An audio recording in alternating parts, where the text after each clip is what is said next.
भाजपा के राष्ट्रीय अध्यक्ष आदरणीय श्री जेपी नड्डा जी और विशाल भाजपा परिवार के सभी सदस्य, आप सभी को भारतीय जनता पार्टी के स्थापना दिवस की बहुत बहुत बधाई। पार्टी की इस गौरवशाली यात्रा के आज 41 साल पूरे हो रहे हैं। ये 41 वर्ष इस बात के साक्षी हैं कि सेवा और समर्पण के साथ कोई पार्टी कैसे काम करती है। ये 41 वर्ष इस बात के साक्षी है कि सामान्य कार्यकर्ता का तप और त्याग किसी भी दल को कहां से कहां पहुंचा सकता है। देश का शायद ही कोई राज्य होगा, कोई जिला होगा जहां पार्टी के लिए 2-2, 3-3 पीढ़ियां न खप गई। मैं इस अवसर पर जनसंघ से लेकर के भारतीय जनता पार्टी तक राष्ट्र सेवा के इस यज्ञ में अपना योगदान देने वाले हर व्यक्ति को आदरपूर्वक नमन करता हूं।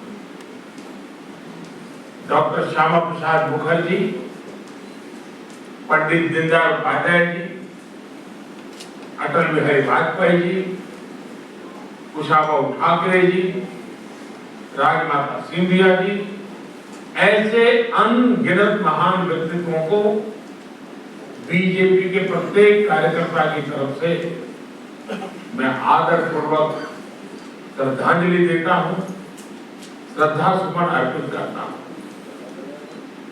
पार्टी को आकार देने वाले, पार्टी को विस्तार देने वाले हमारे आदरणीय अडवाणी जी, आदरणीय मुरली मनोहर जोशी जी जैसे अनेकों वरिष्ठों का आशीर्वाद भी हमें लगातार मिलता रहा। पार्टी को अपना जीवन समर्पित करने वाले ऐसे हर वरिष्ठ जन को भी मैं प्रणाम करता हूं। साथियों, भारतीय जनता पार्टी के लिए हमेशा ये मंत्र रहा है कि व्यक्ति से बड़ा दल और दल से बड़ा देश। ये परंपरा डॉक्टर श्यामा प्रसाद मुखर्जी से लेकर आज तक अनवरत चली आ रही है। डॉक्टर श्यामा प्रसाद मुखर्जी के बलिदान की शक्ति है कि हम वो स्वप्न पूरा कर पाए। आर्टिकल 370 हटाकर कश्मीर को संवैधानिक अधिकार दे पाए।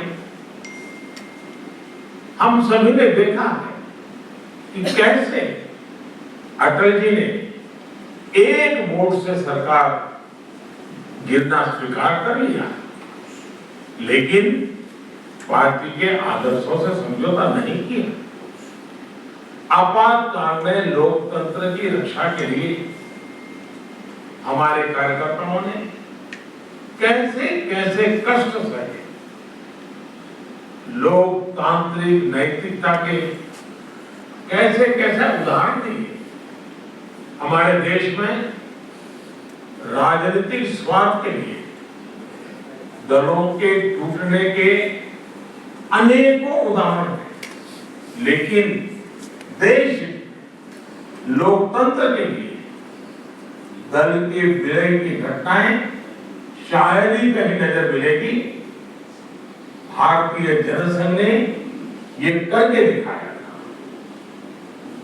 जनसंघ से लेकर अभी तक ये तपस्या हमारे कार्यकर्ताओं के लिए बहुत बड़ी प्रेरणा है।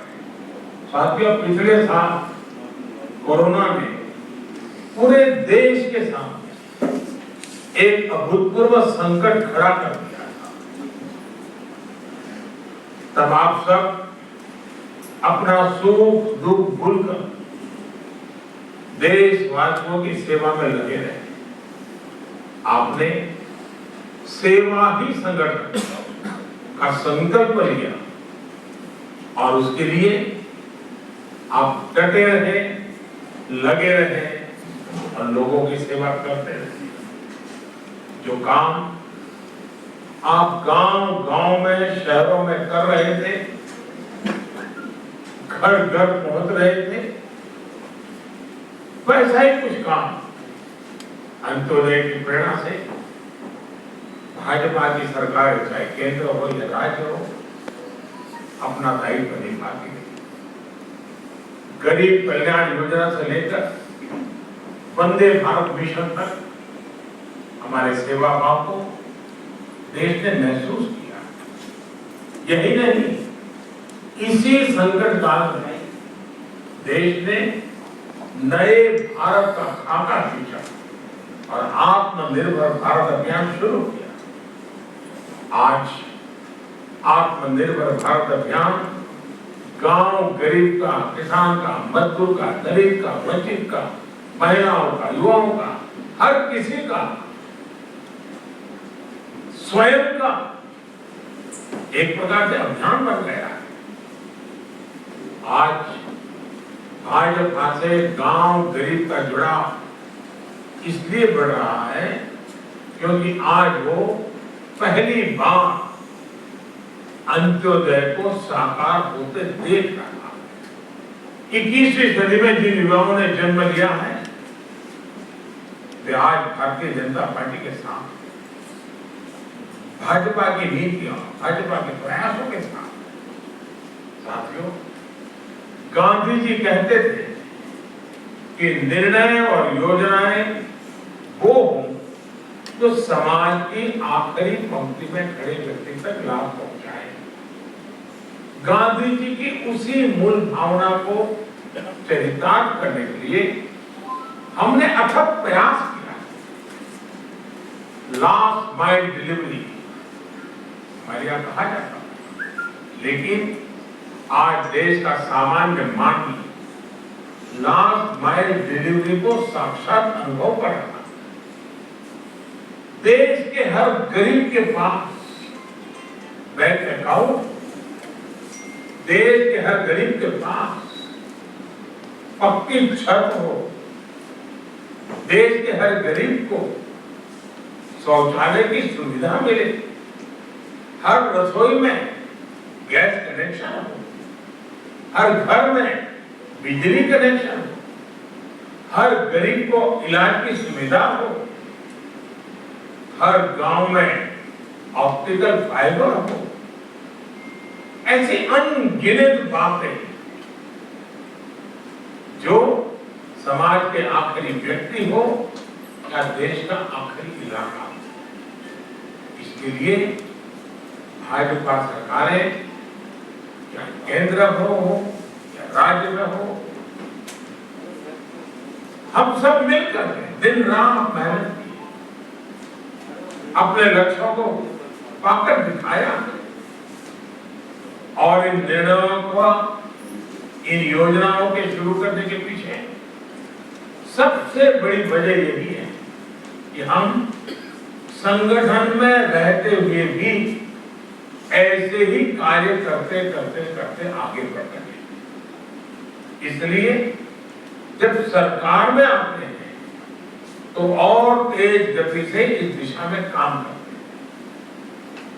हमारी कार्यशैली है, हम किसी से कुछ भी छीनते नहीं हैं और छीने बिना भी दूसरे के हक उसे मिले, इसमें जागरूक प्रयास करते हैं। हम हर व्यक्ति तक पहुंचते हैं, उसकी आवश्यकता पर पूरी संवेदनशीलता से काम करते हैं। साथियों, हमारे देश में 80% से ज्यादा छोटे किसान हैं। इन किसानों की संख्या 10 करोड़ से भी अधिक है।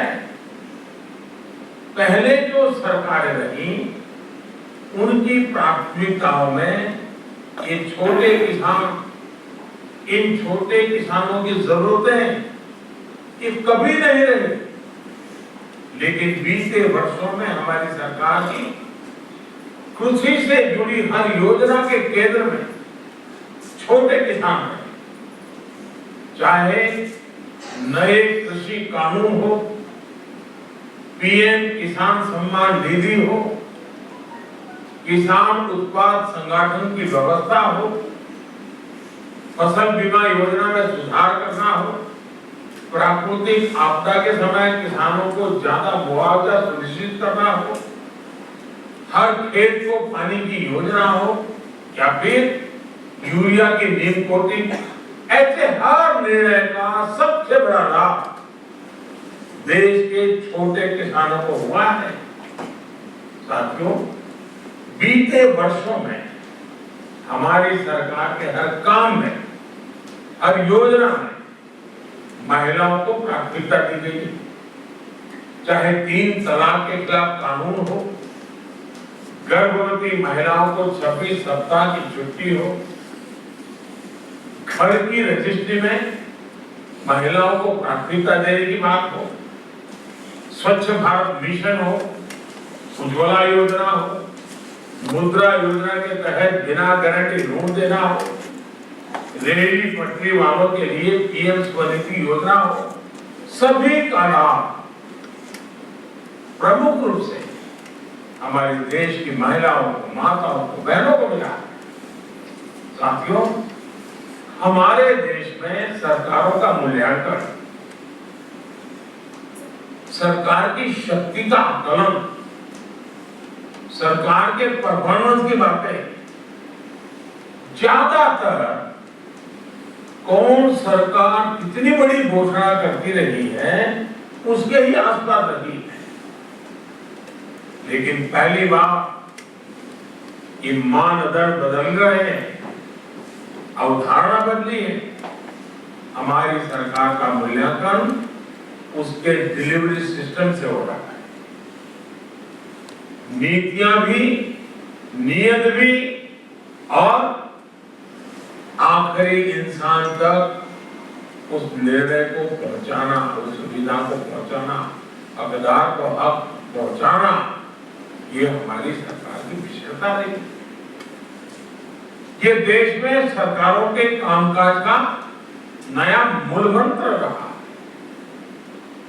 बावजूद इसके दुर्भाग्य ये है कि भाजपा अगर चुनाव जीते तो इसे चुनाव जीतने की मशीन कहा जाता है, लेकिन दूसरे जब चुनाव जीतते हैं तो पार्टी की वाहवाही, नेताओं की वाहवाही, न जाने क्या क्या कहा जाता है। इस तरह के 2 मापदंड हम देख रहे हैं। जो लोग कहते हैं कि बीजेपी चुनाव जीतने की मशीन है, वो एक प्रकार से भारत के लोकतंत्र की जो परिपक्वता है उसको समझ ही नहीं पाते। वो भारत के नागरिकों की जो सूझबूझ है उसका आकलन ही नहीं कर पाते। वो उनके समझ से परे है। वो भारत के नागरिकों की आशा, अपेक्षाएं और उनके सपनों उसे कभी भी समझ नहीं पाते।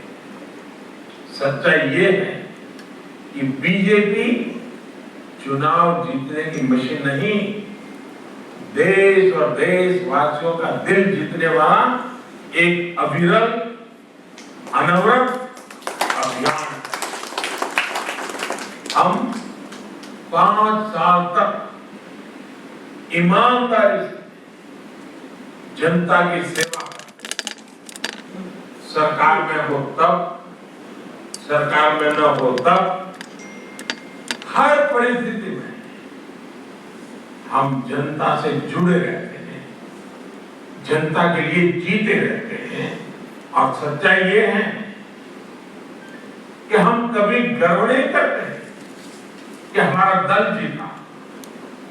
हम हमेशा इस बात का गर्व करते हैं कि देश के लोगों ने हमें जिताया। साथियों, अंग्रेजी में एक कहावत होती है, टिप ऑफ द आइसबर्ग। हमारी पार्टी में भी एक टिप ऑफ द आइसबर्ग है। ये अखबारों में, टीवी पर दिखता है, लेकिन इनकी संख्या बहुत ज्यादा नहीं है। लेकिन एक बहुत बड़ी संख्या जो नजर नहीं आती है, भाजपा के उन कार्यकर्ताओं की है जो आमतौर पर दिखाई दे देती हैं, लेकिन वो जमीन पर रह करके काम करते हैं। ये भाजपा को ताकत देते हैं, जनता के बीच काम करते हुए संगठन की शक्ति को और बढ़ाते हैं। अपने जीवन से, अपने आचरण से, अपने प्रयासों से वो जनता का दिल जीतने का काम अविरत करते रहते हैं। इन्हीं के प्रयासों से आज भाजपा दुनिया की सबसे बड़ी पार्टी है। आज आम जनमानस में ये महसूस करता है कि भाजपा सरकार का मतलब है राष्ट्र निर्माण के लिए सही नीति, साफ नियत और सटीक निर्णय। भाजपा आने का मतलब है राष्ट्र प्रथम, नेशन फर्स्ट। भाजपा आने का मतलब है देश हित से समझौता नहीं, देश की सुरक्षा सर्वोपरि। भाजपा का आने का मतलब है वंशवाद, परिवारवाद की राजनीति से मुक्ति। भाजपा आने का मतलब है योग्यता को अवसर। भाजपा आने का मतलब है पारदर्शिता, गुड गवर्नेंस। भाजपा यानी सबका साथ, सबका विकास, सबका विश्वास। आज भाजपा भारत की विविधता की, अनेकता में एकता की प्रतीक बन गई है। हम हर क्षेत्र, हर भाषा, हर संप्रदाय और हर देशवासी को जोड़कर आगे बढ़ रहे हैं। आज भाजपा से गरीब भी जुड़ा है, मध्यम वर्ग भी हमारे साथ है।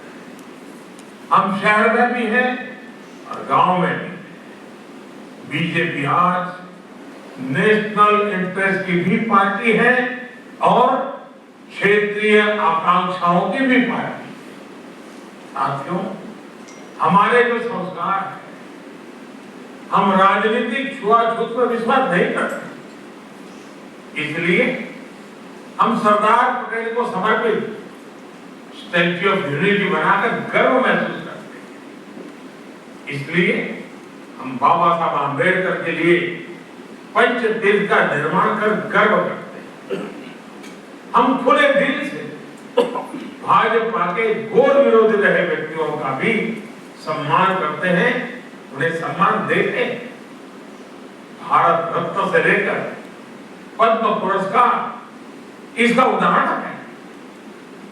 पद्म पुरस्कारों में हमने जो बदलाव किए हैं वो तो अपने आप में पूरी एक गाथा है। वो तस्वीर कौन भूल सकता है, और उस तस्वीर को देखकर के कौन भावुक नहीं हो सकता। जब पैर में जूते नहीं होते हैं और कोई वृद्ध मां राष्ट्रपति के हाथों सम्मान प्राप्त करती है, ऐसा हम कैसे कर पाते? अननोन लोगों, जिनके कार्य को पहचानना और इतने बड़े सम्मान से उनको जोड़ना, क्योंकि हम जड़ों से जुड़े रहते हैं, क्योंकि हम जमीन से जुड़े रहते हैं। पद्म पुरस्कार सरकार का निर्णय तो है, लेकिन इस निर्णय के पीछे भाजपा की कार्यशैली और भाजपा के संस्कार है। साथियों, ये भाजपा ही है जहां कार्यकर्ता अपना तन मन धन देकर पार्टी की सेवा करते हैं। सैकड़ों कार्यकर्ता पार्टी के लिए अपना बलिदान दे चुके हैं। सैकड़ों कार्यकर्ताओं को मौत के घाट उतार दिया गया है। केरल और पश्चिम बंगाल जैसे राज्यों में हमारे कार्यकर्ताओं को धमकियां दी जाती हैं, उन पर हमले होते हैं, उनके परिवार पर हमले होते हैं, लेकिन देश के लिए जीना मरना, एक विचारधारा को लेकर के अड़े रहना, डटे रहना, यही तो भारतीय जनता पार्टी के कार्यकर्ता की विशेषता है। वहीं दूसरी तरफ वंशवाद और परिवारवाद का हश्र भी 21वीं सदी का भारत देख रहा है। स्थानीय आकांक्षाओं के सहारे जो स्थानीय पार्टियां खड़ी हुई, बाद में वो भी एक परिवार की, एक दो लोगों की पार्टियां बनकर रह गई। नतीजा आज सामने है। ऐसी पार्टियों ने जो नकली सेकुलरिज्म का नकाब पहन रखा था, वो भी उतरना शुरू हो गया। सेकुलरिज्म का हमारे यहाँ मतलब बना दिया गया है कि कुछ ही लोगों के लिए योजनाएं, कुछ ही लोगों के लिए फेवर, वोट बैंक के हिसाब से नीतियां, जो सबके लिए योजना बनाता है, सबके अधिकार की बात करता है, सबके लिए काम करता है, उसे ये लोग कम्युनल कहते कहते थकते नहीं है। लेकिन सबका साथ, सबका विकास, सबका विश्वास के मंत्र ने आज इन परिभाषाओं को बदलना शुरू कर दिया है। साथियों, आज इस अवसर पर मैं बीजेपी के प्रत्येक कार्यकर्ता का ध्यान एक बहुत ही गंभीर चुनौती की तरफ भी ले जाना चाहता हूं। आपने देखा होगा एक ऐसे प्रकार का सिलसिला शुरू हुआ है, एक नई प्रकार की व्यूहरचना सार्वजनिक जीवन में आई। तो क्या है? आज गलत नैरेटिव बनाए जाए, कभी सीए को लेकर, कभी कृषि कानूनों को लेकर, कभी लेबर लॉ को लेकर। बीजेपी के प्रत्येक कार्यकर्ता को समझना होगा कि इसके पीछे सोची समझी राजनीति है। ये एक बहुत बड़ा षड्यंत्र है।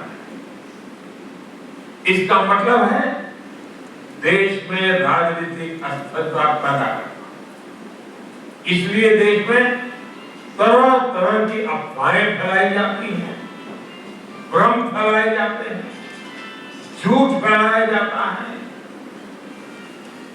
काल्पनिक भय की मायाजाल खड़ी कर दी जाती है।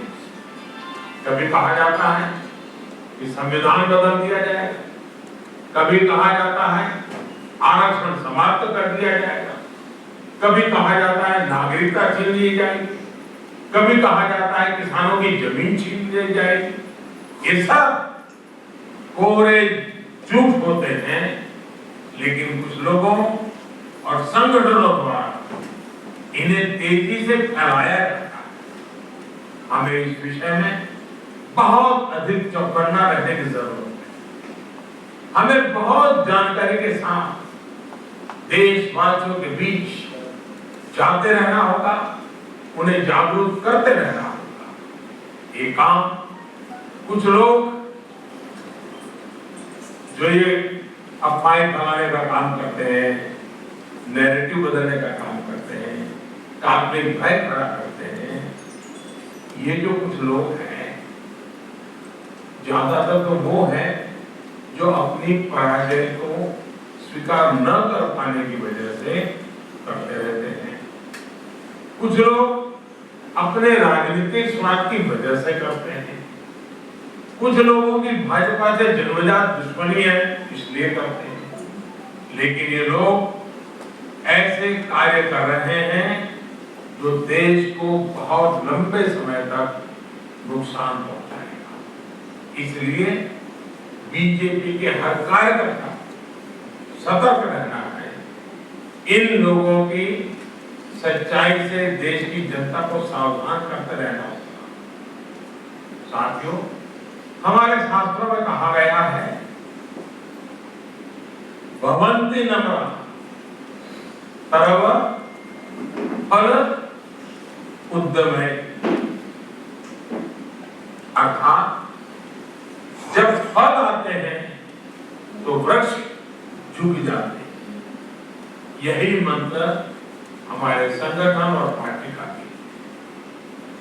हमें सत्ता सफलता के साथ और नम्र होते रहना है, और नम्र होना है, और सरल होना है। हमारे लिए सफलता का अर्थ है नए संकल्पों की शुरुआत। हम कैसे देश के लिए कुछ नया कर सकते हैं, कैसे देश के प्रयासों का हिस्सा बन सकते हैं, इस दिशा में लगातार सोचना है। साथियों, आज जब देश आजादी के 75 साल पूरे करने जा रहा है तो हमारी ये जिम्मेदारी और भी बड़ी हो जाती है। हमें अमृत महोत्सव को भी देश के प्रत्येक नागरिक तक लेकर जाना है, हर नागरिक को जोड़ना है। आजादी का अमृत महोत्सव अगले 25 वर्षों के लिए देश के लक्ष्य तय करने का अवसर भी है। देश के लक्ष्यों को पूरा करने में बहुत बड़ी भूमिका भाजपा, उसके कोटि कार्यकर्ता, उन्होंने विशेष रूप से निभानी ही चाहिए। इसलिए हमें भी अपने अगले 25 वर्षों के लिए लक्ष्य निर्धारित करने, व्यक्तिगत भी और पार्टी की इकाई के लिए भी। हमारी पार्टी के भविष्य को, इन लक्ष्यों को पूरा करने की बड़ी जिम्मेदारी हमारे युवा कार्यकर्ताओं पर है। साथियों, भारत का जन जन और देश का कण कण हमारे लिए पवित्र है। उनकी सेवा हमारे लिए राष्ट्र सेवा है। सत्ता हमारे लिए इस पवित्र राष्ट्र सेवा का एक माध्यम है। पद हमारे लिए परिश्रम की पराकाष्ठा करने का दायित्व है। और हमारे लिए भाजपा कार्यकर्ता होना सिर्फ 2 शब्द नहीं है, ये हमारा जीवन मंत्र है। साथियों, अपनी बात समाप्त करने से पहले एक और बात आप सभी को पता है कि कल शाम को, यानी कि 7 अप्रैल को शाम 7 बजे मैं परीक्षा पे चर्चा करूंगा।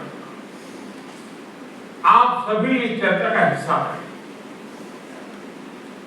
याद रखिए, 7 अप्रैल शाम 7 बजे। और मैं चाहूंगा अधिक से अधिक परिवार, अधिक से अधिक विद्यार्थी मित्र इस संवाद में जरूर जुड़े और उनसे भी मुझे कुछ फीडबैक मिले।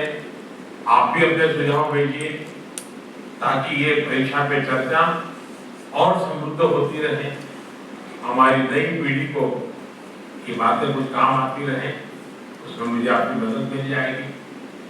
साथियों, आप सभी स्वस्थ रहें, प्रसन्न रहें, इसी तरह देश सेवा करते रहें। इसी विश्वास, इसी शुभकामना के साथ फिर एक बार आज भारतीय जनता पार्टी के स्थापना दिवस पर बहुत बहुत शुभकामनाएं देते हुए आप सबको बहुत बहुत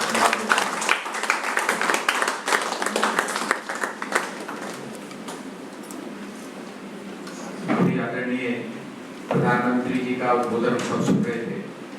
आज के इस कार्यक्रम में पार्टी को, हम सबको आशीर्वाद देने के लिए यहाँ पर सभी महानुभाव पधारे हैं। मैं 2-3 सूचनाएं देके इस कार्यक्रम को समाप्त करेंगे। एक तो प्रदेश अध्यक्ष जी वरिष्ठ नेताओं के साथ पार्टी के ध्वजारोहण के लिए अभी जाएंगे।